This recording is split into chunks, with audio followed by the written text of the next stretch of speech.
this is Mike. He's with me tonight, and he'll be moving around the floors. This is Ward T. On this floor, pretty much our whole fourth floor was held our staff, and later on, some patients that were mild, like alcoholics or drug addicts. On this ward, there's lots of reports of people have smelled pine fall, tobacco, just different smells. Shadow Man is now on this floor. He's guarding shadows, lots of that. Footsteps. We get to this ward and the other one, lots of door rattles. Sometimes, and I'll show you when we get over there on B, we shut all the doors, and if you kind of sit down, and last night, lots of activities, doors rattling, you can hear footsteps moving, and it was all going on at once. Usually it's one thing, then the next, but it was all combining last night, so this was really good up here last night. And if you want to start walking over to. Yeah, before we do, I just wanted to kind of add to what she said just a little bit. On the other ward, down at the very end of it, there is a large fan in the window. It has these huge metal blades. You'll see it as soon as you walk on the ward because the light kind of comes through behind that. Now, there's been reports of things being seen in that area, so one day I decided to come up here and have a session. And for those of you, and a few of you said you had not done this before, it is important to be patient, to be able to kind of sit in one area for a little bit, and your chances of experiencing something are going to be far greater than if you try to keep moving around the whole time, okay? So just keep that in mind. It was raining that day, and there was some air coming through behind the fan. So the fan was blowing clockwise because of the air coming through behind it. So I went down there, I had another tour guide with me, and I asked the spirit if he lived here, or he or she lived here. I asked if they would let me know through the fan. Now, I don't normally do that. Normally, I'll just ask them to give me whatever kind of sign they want to, but I tried something different this day. And I said, would you communicate with me through this fan if you live here, if this is your home? I said, just turn the blade one time. Exactly one time if you're here.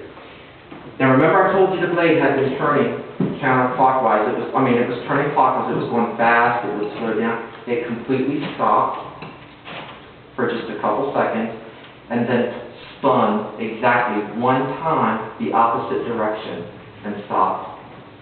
I didn't even ask it to do that, but that's what it did. Now, about a week later, I had a group of ghost hunting people that came down from Chicago, and they have hunted here before. Wonderful people. I told them about it. Now, they had the obvious, do you know what that is? That's the new equipment that kind of translates to the EVP somewhat. I told them what had happened with that fan. So they wanted to have a session. So we all gathered around this fan. This was during the day. They sat their equipment in the floor. And Kathy stepped forward and she said, I heard, now look, let me back up. The fan wasn't moving at all that day. There was no air. So it was just stagnant up there. The blades were not turning at all. She said, I heard that you communicated through this fan before. We were wondering if you would do that for us.